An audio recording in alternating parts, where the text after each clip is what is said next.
जय हिंद सब। स्वागत करते हैं आप सबका आज की कक्षा में। और सब कैसे हैं? आज पढ़ें आगे का पाठ। कौन है भैया? मलिक मोहम्मद जायसी। मलिक मोहम्मद जायसी। देखो, जायसी साहब की प्रसिद्धि का कारण उनकी रचना पद्मावत है। और आज पद्मावत से ही लिया गया एक खंड है 12 माशा।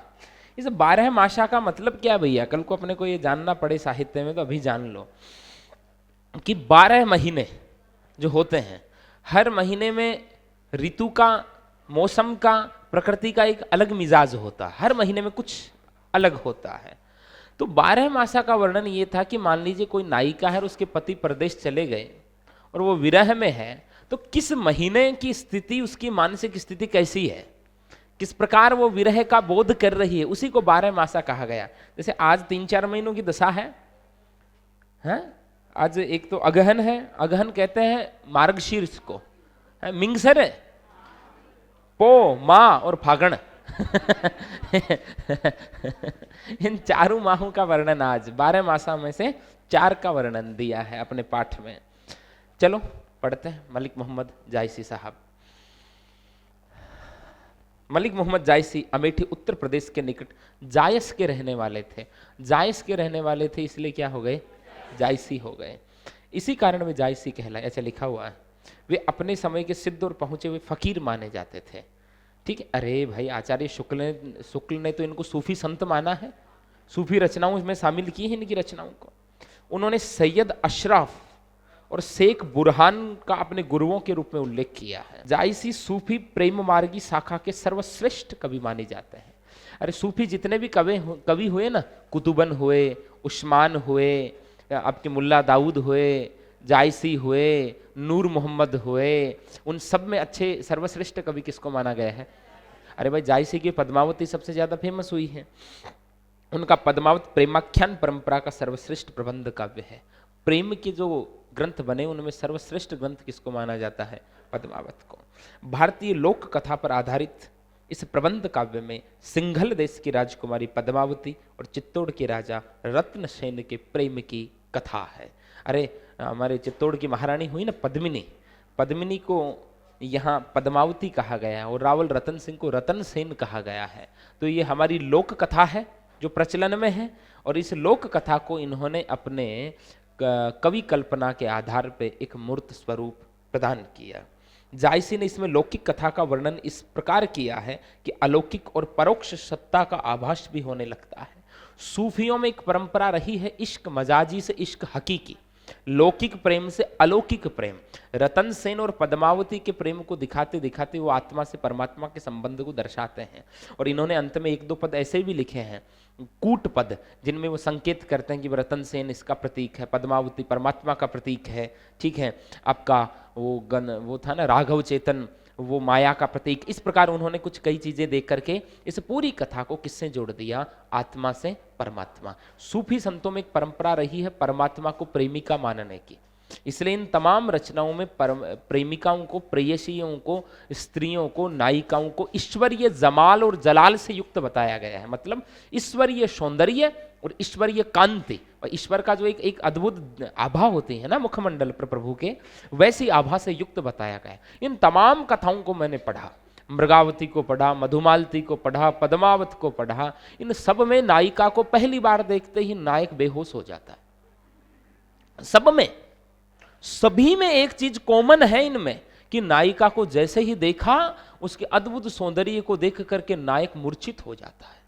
बताइए जरा, ये बड़ी अद्भुत बात है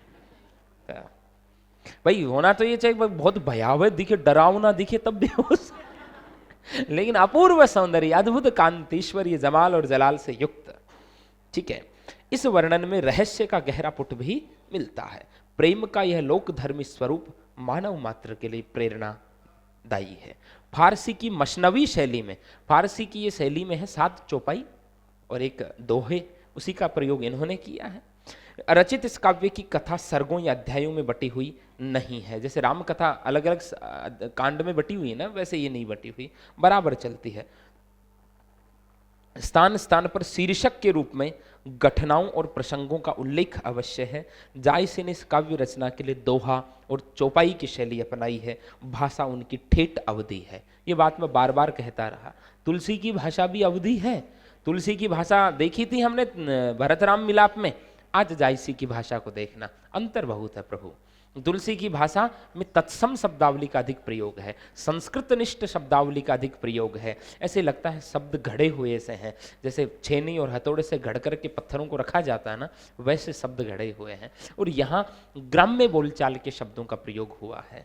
ठीक है, भाषा उनकी ठेठ अवधि है, और ठेठ अवधि का मतलब ठेठ गांव की देशी अवधि। ठीक है, और काव्य शैली अत्यंत प्रौढ़ और गंभीर। जायसी की कविता का आधार लोक जीवन का व्यापक अनुभव है। इसमें उनके द्वारा प्रयुक्त उपमा, रूपक, लोकोक्तियां, मुहावरे, यहाँ तक कि पूरी काव्य भाषा पर ही लोक संस्कृति का प्रभाव है, जो उनकी रचनाओं को नया अर्थ और सौंदर्य प्रदान करता है। लोक जनजीवन में फैली हुई मान्यताएं और लोक संस्कृति को उन्होंने अपने काव्य में उकेरा है। ठीक है भाई, जैसे तुलसी वगैरह लिखते हैं तो तुलसी लोक को शास्त्रोन्मुख तो बनाते हैं, लेकिन तुलसी की रचनाएं शास्त्र प्रधान रचनाएं हैं। कहीं ना कहीं उनमें प्रेम का निरूपण भी बड़ा मर्यादित सा होगा। आप आज देखेंगे, आप प्रेम की मर्यादा तुलसी ने कैसी रखी है, और इन लोगों ने विरह को भी दिखाया है तो किस ढंग से दिखाया है। ठीक है, पद्मावत, अखरावट और आखिरी कलाम जैसे कि प्रमुख काव्य कृतियां, जिनमें पद्मावत उनकी प्रसिद्धि का प्रमुख आधार है। पाठ्य पुस्तक में जायसी की प्रसिद्ध रचना पद्मावत के 12 मासा के कुछ अंश दिए गए हैं। प्रस्तुत पाठ में कवि ने नायिका नागमती के विरह का वर्णन किया है। रतन सेन की जो पहली पत्नी है ना नागमती, अब रतन सेन सिंगल द्वीप चला जाता है और कई दिनों तक आ नहीं पाता, वहाँ युद्ध योगी के वेश में जाता, 14,000 सैनिकों को योगी के वेश में लेके जाता, कई प्रकार की कल्पना लिख दी जायसी महाराज ने। ठीक है, तो अब बेचारी वो नागमती को तो याद आए ना, उसका पति तो चला गया उधर। ठीक है, तो उसकी विरह की व्यथा का इसमें वर्णन है। कवि ने शीत के मतलब सर्दियों के जो 4 महीने होते हैं ना, उसका वर्णन किया है। शीत के अगहन और पूष मतलब मिंगसर और पो, मार्गशीर्ष और पौष माह में नायिका की विरह दशा का वर्णन किया। ठीक है, अब आइए विरह दशा को देखते हैं कैसी है। देखो 7 चौपाई के बाद में एक दोहा है, अगहन देवस गठा निशि बाढ़ी, दू भर दुख सो जाए कि मिकाढ़ी। अब देखना शब्द शैली को, ठेठ अवधि और शुद्ध साहित्यिक अवधि के अंतर को आप पहली पंक्ति में समझ सकते हैं। मंगल भवन अमंगल हारी, द्रवंशो दशरथ अजिर बिहारी, अगहन देवस गठा निशि बाढ़ी, दू भर दुख सो जाए कि मिकाढ़ी। अंतर देखना शब्दों का है। अब धनी देवश बिरह भाराती, जरे बिरह ज्यों दीपक बाती, कापा हिया जनावा सिउ, सिउ सर्दी को कहा गया है, सी समझ गए।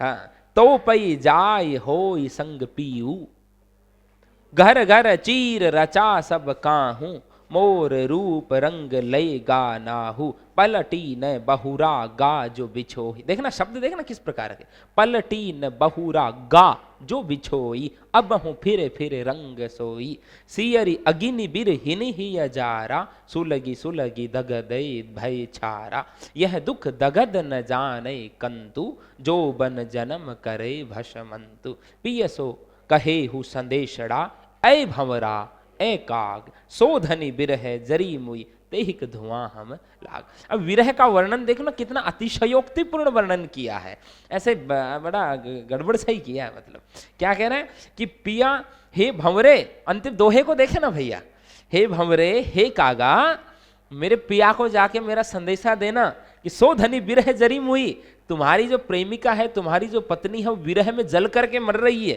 और तेहिक धुआं हम लाग, और उसका धुआं हमें स्पर्श कर रहा था, इसलिए हम तुम्हें कहने आए। विरह की बात देखना, मतलब विरह को व्यक्त करने के लिए इन्होंने बाहरी प्रतिमानों का प्रयोग किया है। ठीक है, बिहारी ने भी कुछ ऐसा ही किया था। तुलसी तो तुलसी है प्रभु। अरे तुलसी प्रेम का वर्णन कैसे करते, भगवान राम को इश्क हो गया, प्रेम ये उर्दू अल्फाज है, स्वाभाविक है, सिया जी से बड़ा प्रेम है। ठीक है, अब वो जब सिया जी को ढूंढते ढूंढते वहां जंगल में घूम रहे हैं, तो वो क्या कहते हैं, हे खग मृग हे मधुकर श्रेणी, तुम देखी मम सीता मृग नयनी। वो भी बावड़े हो रहे हैं प्रेम में, पूरी मानवीय लीला कर रहे हैं भगवान। सती जी को मोह हो गया, ठीक है, लेकिन हे खग मृग, हे मधुकर श्रेणी, हे पक्षी, हे हिरन, हे फूल पत्तों, बताओ तुमने मेरी मृगनयनी सीता को देखा क्या? एक बड़ा स्वाभाविक सा वर्णन। और जब हनुमान जी महाराज वहां पहुंचते हैं अशोक वाटिका में, सिया जी को ढूंढते ढूंढते, तो सिया जी अपने मन की व्यथा कहती है कि मैं प्रभु के बिना ऐसे जी रही हूं, ऐसे जी रही हूं, क्या प्रभु को मेरी याद ना आती? उन्होंने कुछ कह के नहीं भेजा क्या? हल्का सा गुस्सा है जी। तो प्रभु का संदेश जो है ना, उनका प्रेम पत्र हनुमान जी पढ़ते हैं। वहां 2 चौपाई बाबा तुलसी लिखते हैं, प्रेम का इससे सुंदर कोई स्वरूप नहीं हो सकता।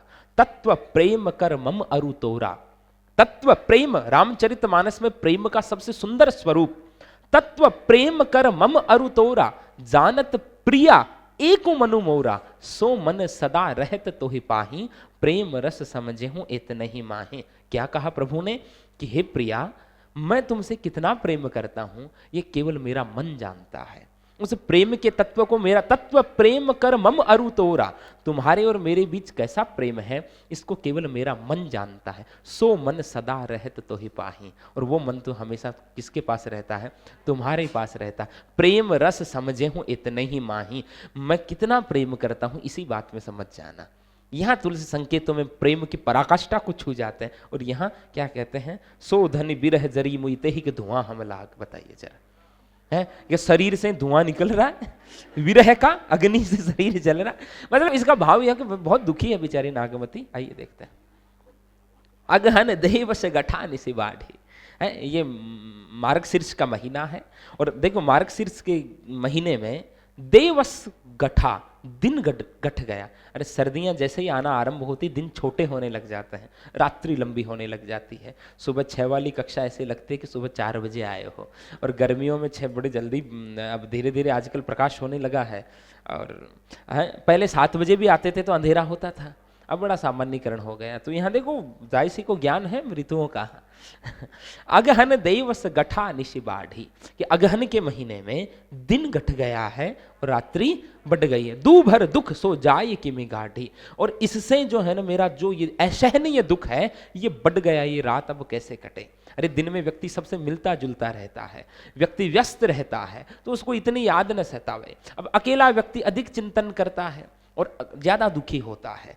अगहन देवस गठा निशि बाढ़ी, कि अगहन के महीने में दिन गठ गए हैं, रात्रि बढ़ गई है। दूभर दुख सो जाई किमि काढ़ी, तो ये दूभर जो दुख है, जो न सहा जाने वाला दुख है, इस दुख को झेलते हुए रात कैसे कटे।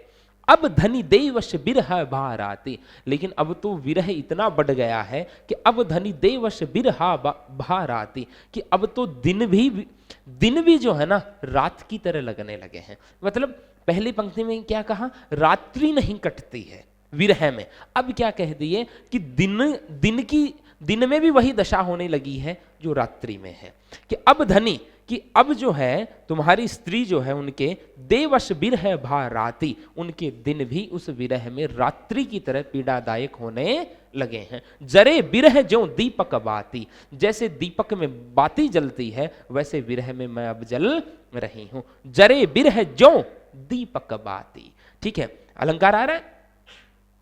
कांपा हिया जनावा सीव, कांपा हिया, और मेरा हृदय कांपने लगा है। जनावा शिव, जैसे ही अब शीत ऋतु आने लगी है उसमें मेरा हृदय जो है कंपाने लगा है। तो पे जाय होई संग पीऊं, मैं भी अपने प्रेमी के पीऊ मानी पति, उनके साथ रहना चाहती हूं, लेकिन यह संभव नहीं है। तो उनसे दूर रह करके इस शीत ऋतु को बिताना। कांपा हिया जनावा शिव, मेरा हृदय इस विरह की वेदना में बड़ा व्यथित है। घर घर चीर रचा सब काहू, मोर रूप रंग लयगा नाहू। घर घर चीर रचा सब काहू, घर घर जो है ना, लोग अब सर्दियों से बचने के लिए वस्त्र बना रहे हैं, महिलाएं स्वेटर बुन रही है, यहाँ ये भाव है। घर घर चीर रचा सब काहू, हर घर घर में सर्दियों से बचने के यत्न किए जा रहे हैं, अलग अलग वस्त्र बुने जा रहे हैं। मोर रूप रंग लयगा नाहू, लेकिन मेरे तो सब रूप रंग का जो है ना, मेरा पति जब से गया है साथ ही ले गया है। मोर रूप रंग लेगा नाहू, अपने साथ ही मेरे रंग रूप को ले गया। तब जब से तुम बिछुड़े हो जो है ना, तब से श्रृंगार छोड़ दिया है नागमती ने, ये कह रही है। पलटी न बहुरा गाज बिछोही, और गया भी ये बिछोही ऐसे है ये इस ढंग से गया है, पलटी न बहुरागा, बहुत समय हो गया, वापस पलट करके न आया है।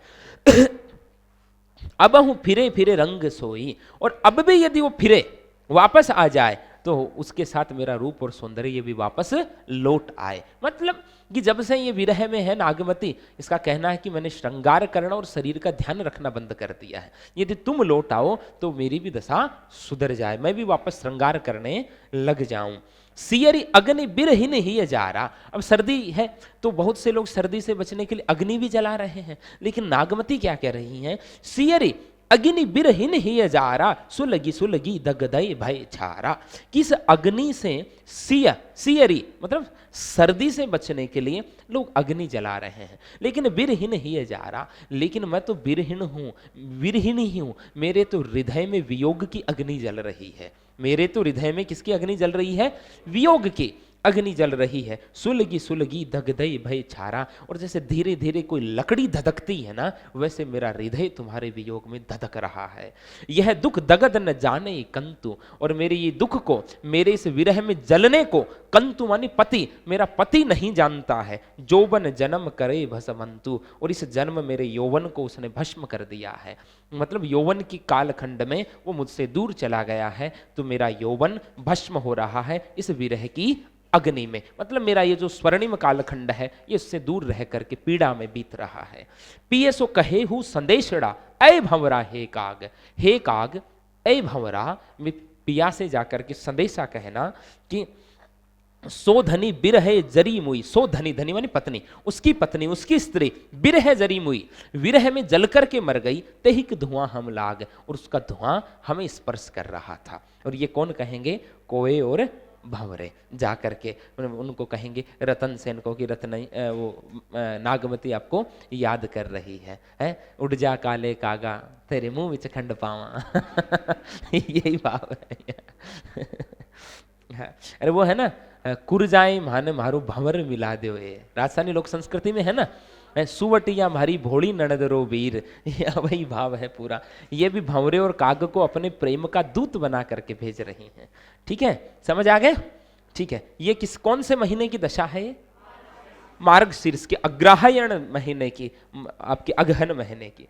पूस जाड़ थर थर तन कांपा, अब पो आगो बया, पोष, पूस जाड़ थर थर तन कांपा, सूरज जड़ाई लंक दिशि तापा, बिरह बाढ़ी बा दारुण सीऊ, कंपी कंपी मरऊ ले ही हरि जीऊ, कंत कहाँ हो लागव हियरे, पंथ अपार सूज नहीं नियरे, सोर सुपेती आवई जूड़ी, जानहु सेज हिमचल बूढ़ी, चकई निसि बिछुरे दिन मीला, हऊ निसि बाशर बिरह को कीला, रैनी अकेली साथ नहीं सखी, कैसे जियो बिछो ही पंखे, बिरह सचान भवै तन चांडा, जियत खाई मुए नहीं छांडा, रकत ढरा माशु गरा, हाड भय सब शंख, धनी सारस होई ररी मुरी, आई समेटहूं पंख। शब्द शैली पूरी ग्रामीण है, ठेठ। ठीक है, पूस जाड़ थर थर कन तन कांपा, जाड़ी की ऋतु। अब पोष का महीना आ गया है। अब मिंगसर के बाद में क्या आयो है? पो है, पोष का महीना आया, पूस की रात। पूस की रात एक है प्रेमचंद के। पूस जाड़ थर थर तन कांपा, और इस पोष की ऋतु की जो सर्दियां हैं उससे शरीर जो है ना, उस सर्दी में थर थर कांप रहा है? सूरज जड़ाई लंक दिशि तापा, और जो है ना मेरा जो ये सूर्य जो है ना लंक दिशि, लंका दक्षिण में है, तो उस समय सूर्य दक्षिणायन चला जाता है, और 14 जनवरी को जब मकर संक्रांति आती है तो सूर्य वापस उत्तरायण आता है। तो जैसे ही सूर्य दक्षिणायन जाता है वैसे शीत ऋतु का प्रभाव बढ़ता जाता है। यहां देखो इन्होंने ये कहा है। दूसरा यहां एक अर्थ मुझे और लग रहा है, वो ये कि रतन सेन भी सिंघल द्वीप गए हैं, तो इसके जीवन में जो ताप है, इसके जीवन का जो ताप है वो भी किधर चला गया है? लंक दिशा की ओर। और सूर्य भी किधर चला गया है? लंक दिशा दक्षिण की ओर चला गया है। इसलिए सूर्य का ताप दूर हो गया है, इसलिए तर थन तन खापा, और इसका पति भी दूर चला गया है, इसलिए तन थर थर कांपा। बताइए जरा, पूस जाड़ थर थर तन कांपा, सूरज जड़ाई लंक दिशि तापा, बिरह बाढ़ी बा दारुण सीयू, और विरह बाढ़ी, इससे मेरा विरह बढ़ गया है। भा दारुण सीऊ, क्योंकि सर्दी जो ना बड़ी दारुण है, असहनीय है। कंपी कंपी मरऊं लेही हरि जीऊ, ऐसे लगता है कि इसमें कंप कंपा करके मैं मर ही जाऊंगी, हरि मेरा जिया ही ले लेंगे, मैं तो मर ही जाऊं। बताओ, कंत कहाँ हूं लागऊ ही अरे, हे कंत कहाँ हो, कंत मानी पति, आप कहाँ हो मानी मैं, हूं मानी मैं, अवधि में मैं को क्या कहते हैं, हूं। कंत कहाँ, हे कंत कहाँ हो, हम लागऊ ही अरे, मुझे अंक में भर लो, आलिंगन में ले लो, मैं तुम्हारे गले लगना चाहूं। पंथ अपार सूझ नहीं नियरे, लेकिन तुम यहां कहाँ हो, तुम तो बहुत दूर हो। पंथ अपार, रास्ता बड़ा लंबा है, सूझ नहीं नियरे, तुम तो पास दिखाई भी नहीं देते, मतलब बहुत दूर हो। सोर सुपेती आवई जूड़ी, सोर सुपेती मानी सर्दियों में ओढ़ने के वस्त्र, जैसे कंबल है, रजाई है। सोर सुपेती आवई जूड़ी, मतलब ये जो है सर्दियों में ओढ़ने के कंबल रजाई आदि है, ये भी मुझे बड़े ठंडे प्रतीत होते हैं। जानहूं सेज हिमंचल बूढ़ी, ऐसे लगता है कि मेरी सेज जो है, मेरी जो शैया जो है ना, हिमालय की तरह ठंडी हो, बर्फ से ढकी हुई हो। हिमंचल, अरे हिमंचल, हिम का अंचल, बर्फ का आंचल, ऐसे लगता है गर्मी प्राप्त करने के लिए ओढ़े गए जो वसन है, वस्त्र है, सर्दियों में ओढ़े जाने वाले वस्त्र है, वो भी मुझे ऐसे लगते हैं जैसे बर्फ से ढके हुए हों। ठीक है, चकई निशि बिछुरे दिन मीला, चकई निशि बिछुरे दिन मीला, कि मुझसे अच्छी तो वो चकवी होती है। चकवा चकवी रात को बिछुड़ जाते हैं तो दिन में तो मिलते आते हैं। चकवई निसी बिछुरे दिन मीला, कि चकवी जो है दिन में बिछुड़ती है तो रात को तो मिल जाती है ना। हो निसी बाशर बिर, अरे सॉरी उल्टा हो गया। चकई निसी बिछुरे दिन मीला, रात को बिछुड़ जाती दिन में मिलती है। ठीक है, मैंने क्या बोल दिया था, उल्टा बोल दिया, प्रवाह में। चकई निसी बिछुरे दिन मीला, रात को बिछुड़ जाती है तो दिन में मिल जाती है। हव निसी बाशर बिरह कोकीला, मैं तो रात दिन की बिछड़ी हुई हूं भाई। हो निसी बाशर मतलब दिन रात, बिरह कोकीला, उस विरह के अंदर मैं स्त्री तो दिन रात तुमसे क्या रहती हूं, दूर रहती हूं। मुझसे भली तो वो चकवी है जो रात तो रुदन में बीतती है लेकिन दिन में तो अपने प्रिय से मिल जाती है, मैं तो दिन रात तुमसे क्या हूं, दूर हूं। रैनी अकेली साथ नहीं सखी, रात्रि में, अब दिन में तो फिर भी जो है ना मेरी सखियां मेरे साथ रहती है तो मेरा मन लग जाता है। रैनी अकेली साथ नहीं सखी, लेकिन रात तो अकेले बितानी होती, सखियां छोड़ के चली जाती हैं। कैसे जीऊं बिछोही पंखी, हे बिछोही मैं जो है ना अब तुम्हारे बिना कैसे जीऊं, मैं तो उस कबूतरी की समान हूं। कबूतरी की संज्ञा बताइए जरा, कैसे जीहो बिछोही पंखी, हे बिछोही मैं उस कबूतरी की तरह मेरी दयनीय दशा हो रखी है। बिरह सचान भवे तन चांडा, बिरह सचान, सचान मानी बाज, अरे गिद्ध होता है ना बाज, कि मेरा विरह रूपी बाज, विरह को किसकी संज्ञा दी है, बाज की, खुद को किसकी दी है, कबूतरी की। ठीक है, तो जैसे बाज कबूतरी का शिकार करता है, ठीक है, और उसको मरने से पहले जीते जी नोच नोच के खा जाता है, वैसे ही मेरा विरह मुझे जीते जी मार रहा है। और ऐसे लगता है कि ये विरह रूपी बाज मेरा शिकार करने के लिए तैयार बैठा है, मैं और अधिक दिन जी नहीं पाऊंगी। बिरह सचान भवे तन चांडा, चांडा मानी प्रचंड, कि मेरा ये विरह रूपी जो बाज है मेरे इस तन को जो है ना खाना चाहता है, मेरे शरीर को खत्म करना चाहता, शिकार करना चाहता, जियत खाए, और ये जीते जी खा रहा है मुझे। मोए नहीं छांडा, ये मरते तक मुझे छोड़ेगा नहीं। रकत ढरा मासू गरा, कि मेरा रक्त जो है ना आंसुओं से बह बह करके, मुझे लगता है मेरे आंसुओं से रक्त ही बह गया, मेरे शरीर का रक्त सूख गया है। मासू गरा, मासू मानी आंसू को कहा गया है, आंसुओं से मेरा रक्त गिर गया है, समझ गए, आंसुओं के साथ साथ मेरा रक्त बह गया है। और हाड भय सब शंख, और मेरी हड्डियां भी खोखली हो गई शंख की तरह। ठीक है ना। और धनी सारस होई ररी मुरी, धनी सारस, धनी मानी स्त्री, सारस मादा सारस की तरह है। होई ररी मुरी, मैं रो करके मर रही हूं, आई समेट हूं पंख, अब तुम आकर के मेरे पंख समेट लेना। अरे जैसे सारस के मरने के बाद, क्रौंच पक्षी के मरने के बाद क्रौंची विलाप करते करते मर जाती है, ठीक है, तो ये खुद को किसकी संज्ञा दे रही है, मादा सारस की, क्रौंची की संज्ञा दे रही है कि मादा सारस की तरह होई ररी मुई, ररी मानी रोकर, मुई मानी मरना, ठीक है, मैं मादा सारस की तरह रो करके मर रही हूं, अब तुम मेरे मरने के बाद ही आओगे। आवे हो समेट हो पंख, पक्षी मर गया तो उसके पंख ही समेटने हैं, और मैं मर जाऊं तो आकर के मेरी राख समेट लेना, मैं तो चली, तुम तो आ नहीं रहे। यहां ये भाव है नागमती का। बताओ महाराज, जायसी महाराज ने लिखा है कैसा कैसा, मेरा हमें पढ़ाना पड़ रहा है। लागे माह परे अब पाला, माघ आ गया, माघ को महीनों आगो जी। लागे माह परे अब पाला, बिरहा काल भयउ जड़ काला। पहल पहल तन रुई जो झांपे, हहली हहली अधिकौ हिय कांपे।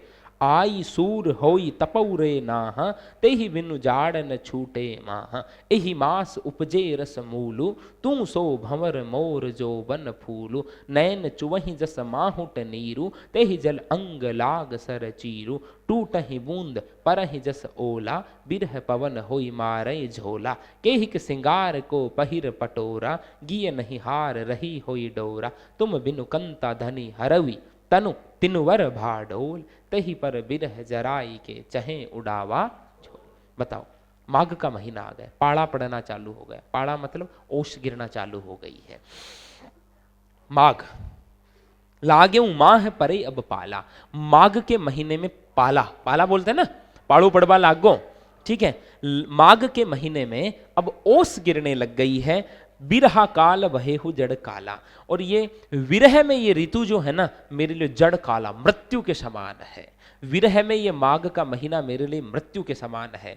पहल पहल तन रुई जो झांपे, आरंभ आरंभ में मेरा शरीर जो है ना रुई की तरह कांप रहा है। हैली हैली अधिको ही कांपे, और मेरा हृदय भी धीरे धीरे कांपने लगा है। आई सूर होई तपुरे नाहा, सूर्य के बिना, सूर्य आए तो ही ताप होता है। तो यहां सूर्य कौन है? उसका पति जो है। ताप क्या है? उसका प्रेम है। आई सूर होई तपुरे नाहा, पति जब आएगा, पति रूपी सूर्य आएगा, तो उसी के प्रेम रूपी ताप से ही मेरी ये शीत जो है, मेरी ये पीड़ा दूर हो सकती। ते ही बिनु जाड़ न छूटे माहा, उसके बिना जाड़ मानी ये शीत ऋतु का जो प्रभाव है ये खत्म ना हो। एहि मास उपजय रस मूलु, इसी महीने में फूलों में रस आता है। माघ, अरे बसंत आ रही है, ठीक है। तो एहि मास उपजय रस मूलु, तू सो भंवर मोर जोबन फूलु। यहां दो अर्थ निकल रहे हैं। इसी महीने में फूलों में क्या आता है? रस आता है। इसी महीने में फूलों में क्या आता है? रस आता है। तो तू सो भंवर मोर जोबन फूलो, तो तुम जो है ना भ्रमर हो, और मेरा यौवन क्या है? पुष्प है, ठीक है। दूसरी बात, एहि मास उपजय रसमूलु, रसमूलु श्रृंगार को भी कहते हैं, और बसंत श्रृंगार का महीना है। अरे बसंत को ऋतुराज कहते हैं, श्रृंगार का महीना है। तो ये श्रृंगार का महीना आ रहा है। तू सो भंवर मोर यौवन फूलू, मेरे यौवन रूपी पुष्प का पान करने के लिए तुम क्या हो? भंवर हो। नैन चुवही जस माहुट नीरू, अब माघ में मावठ, मावठ बोलते हैं ना शीत ऋतु की बारिश को। तो मेरे नैन चुवही, मेरी आंखों से लगातार पानी बह रहा है, जैसे माहुट नीरू, जैसे मावठ का क्या हो? पानी हो। तेहि जल अंग लाग सर चीरू, और उस मावठ का जल जो है ना मेरे शरीर को भिगो रहा है, मेरे वस्त्रों को भिगो रहा है, और वो भीगे हुए वस्त्र मेरे शरीर को जब स्पर्श करते हैं तो कैसा लगता है? सर, सर मानी बाण, बाण की तरह मुझे चुभते हैं, ठीक है। तेहि जल अंग लाग सर चीरू, चीरू मानी वस्त्र, मेरे वस्त्रों, मेरे भीगे हुए वस्त्र जब अंग लाग, मेरे अंगों को स्पर्श करते हैं तो कैसे लगते हैं? जैसे बाण हो।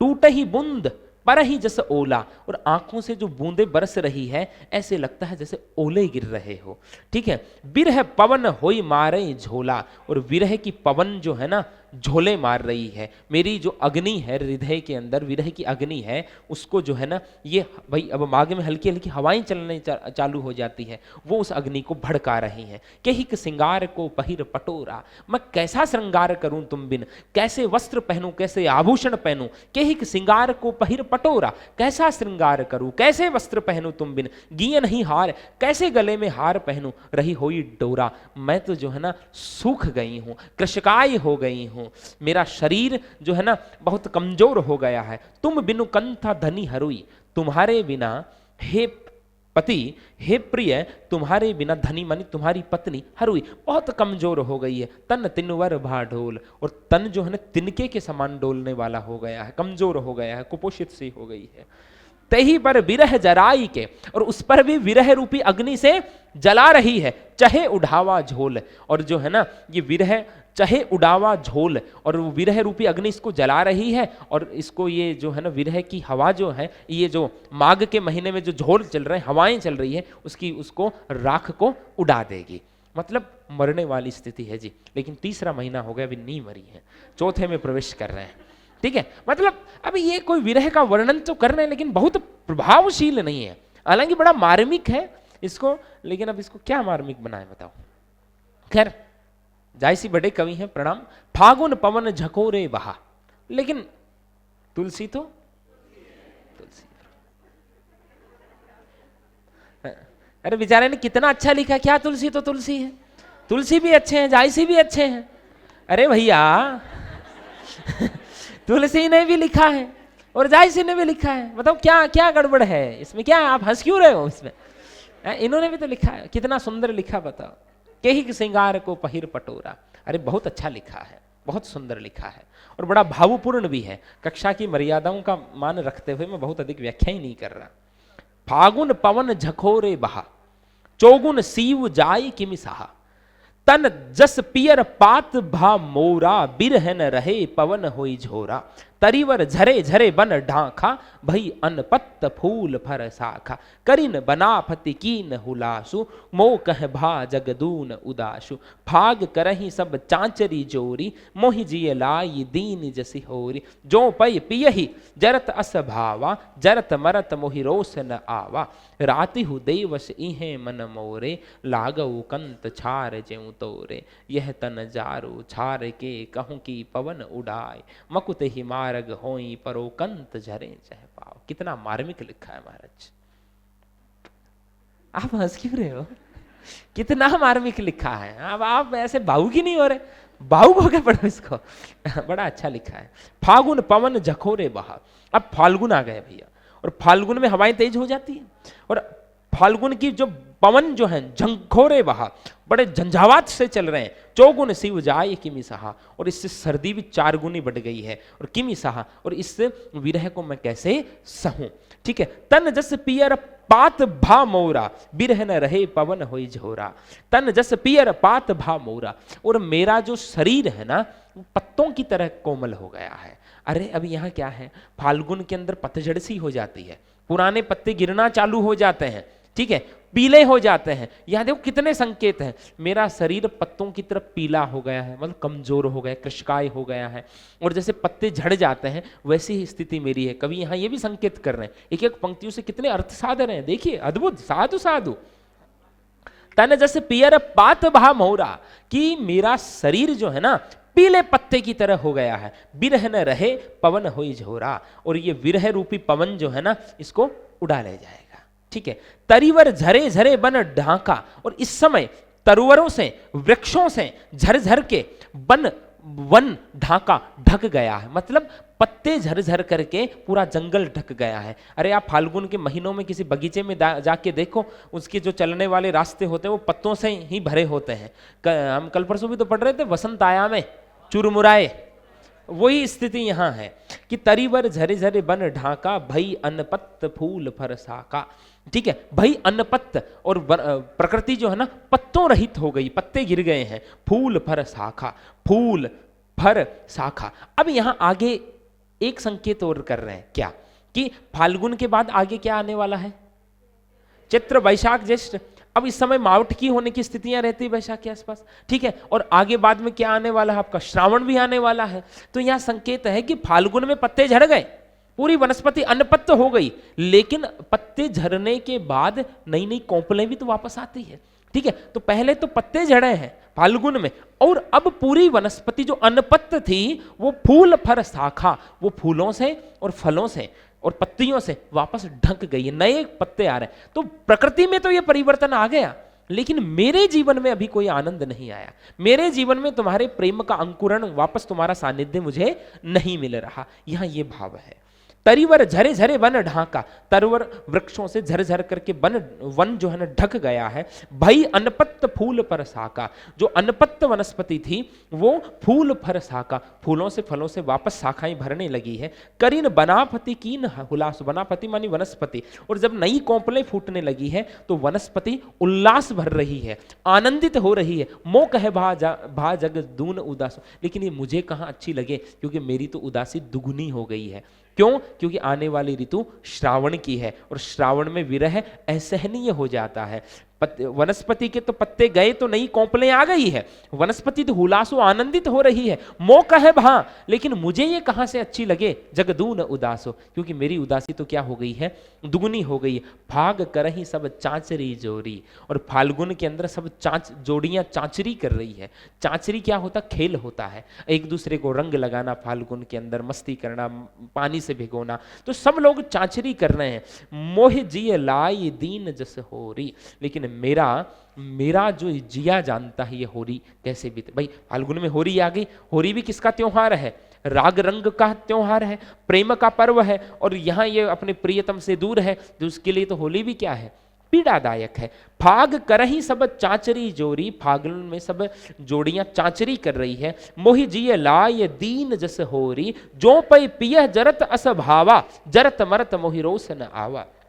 जो पै पिय ही जरत असभावा, मैं पिया की आस में जल रही हूं, मतलब मेरा हृदय विरह की अग्नि में जल रहा है। जो पै पिय ही जरत असभावा, ठीक है, जरत मरत मोहि रोस न आवा, और मैं जर करके मर जाऊं तो भी मुझे कोई गुस्सा न आने वाला। जो पै पिय ही जरत असभावा, यदि तुम्हें अच्छा लगता है, मैं तो जल रही हूं, और जरत मरत मोहि रोस न आवा, और उस विरह रूपी अग्नि में जल करके भी मुझे कोई क्रोध न आने वाला है। तुम्हें अच्छा लगता है ना कि मुझे जलाना। राति हूं देवस इहे मन मोरे, रात दिन मेरा ये जो मन है, लागऊं कंत छार ज्यों तोरे, तुम्हारे विरह की अग्नि में छार छार हो रहा, जल रहा है।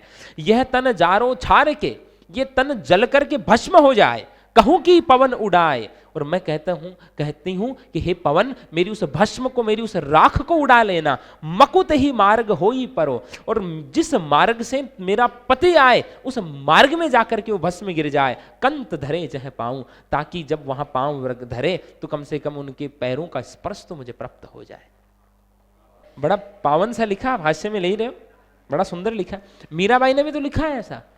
मीरा ने भी, जोगी मत जा मत जा मत जा, पाई परूं मैं तेरी चेरी हो, है काव्यदीप में अंतिम पंक्ति में हमने यही पढ़ी है मीरा में, और हम खुद भावुक हो गए इसको पढ़ते पढ़ते। लेकिन आज तो ये भाव ही दूसरा हास्य का ही चला दिया आपने शुरुआत से, ठीक है। ये कौन है? जायसी महाराज।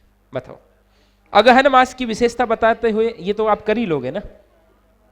व्यथा कथा का चित्रण क्या था कि सर्दियों के अंदर लोग जो है ना वस्त्र बना रहे हैं, ठीक है, लेकिन मेरा तो रंग रूप सब तुम ले गए, ठीक है, गए हो तब से वापस न लौटे हो, मेरा रंग रूप साथ ले गए, तुम आओ तो मेरा रंग रूप लौट आए, मेरे दुख दर्द को तुम नहीं जानते, मेरे इस जन्म के यौवन को भस्म कर रहे हो। लोग अग्नि जला रहे हैं सर्दी से बचने के लिए, लेकिन मैं तो खुद लकड़ी की तरह धधक धधक के जल रही हूं। ऐसी ऐसी बातें कह रही है। जियत खाए मुए नहीं छाड़ा, पंक्ति के संदर्भ में नायिका की विरह दशा का वर्णन अपने शब्दों में कीजिए भैया, अपने शब्दों में कीजिए, मेरे शब्दों में नहीं। है भाई, जैसे बाज जीवित जानवर को ही चोंच मार मार के खा जाता है, वैसे ना तो मैं मर रही हूं और मेरी जीते जी ये विरह जो है ना मुझे मार रहा है, बड़ा पीड़ित कर रहा है। बताइए, और माघ के महीने में विरहिणी की क्या अनुभूति होती है? ये था ना, पहल पहल तन रुई जो जहां पे हेली अधिक ही कांपे, मेरा शरीर रुई की तरह कांप रहा है, मेरा हृदय कांपने लगा है। आई सूर होई तपुरे नाहा, और सूर्य रूपी पति के प्रेम रूपी ताप जब तक न मिले, इस जाड़े से मुझे मुक्ति न मिले। एहि मास उपजे रसमूल, इस महीने में रसमूल श्रृंगार का महीना है। तू सो भंवर मोर जोबन फूलो, और तुम भंवरे हो और मेरा यौवन पुष्प है। नयन चुवही जैसा माहुट नीरो, मेरी आंखें मावट के पानी की तरह जो है ना बरस रही है। तही जल अंग लाग सर चीरो, और मेरे वस्त्र और अंग उस पानी से भीग रहे हैं, और वो मुझे किसकी तरह चुभ रहे हैं? बाण की तरह। ये पूरा का पूरा अपन ने यहां देखा ही था। माघ महीने की अनुभूति है। वृक्षों से पत्तियां तथा वनों से ढांके किस माह में गिरती? फाल्गुन में गिरती है। विरहिणी का क्या संबंध है भैया? क्योंकि वो भी पीपल के पत्तों की तरह जो है ना पीली हो गई है, वो भी कृषिकाय है, मरणासन अवस्था में है, लेकिन प्रकृति के तो कोपले वापस फूट आई है, लेकिन उसके जीवन में तो कोई हरियाली नहीं है, उसके जीवन में तो कोई प्रेम नहीं है। ठीक है, कोई अब निम्नलिखित पंक्तियों की व्याख्या कीजिए। ये व्याख्या इतनी देर व्याख्या ही कर रहे थे हम। आइए परिचय पढ़ लो। पाठ्य पुस्तक में जायसी की प्रसिद्ध रचना पद्मावत की 12 मासा के कुछ अंश दिए गए हैं। प्रस्तुत पाठ में कवि ने नायिका नागमती की विरह का वर्णन किया है। कवि ने शीत के अगहन और पुष माह में नायिका की विरह दशा का चित्रण किया। प्रथम अंश में प्रेमी के वियोग में नायिका विरह की अग्नि में जल रही है और भंवरे तथा काग के समक्ष अपनी स्थितियों का वर्णन करते हुए नायक को संदेश भेज रही है। द्वितीय अंश में विरहिणी नायिका के वर्णन के साथ साथ शीत से उसका शरीर कांपने और वियोग से हृदय कांपने का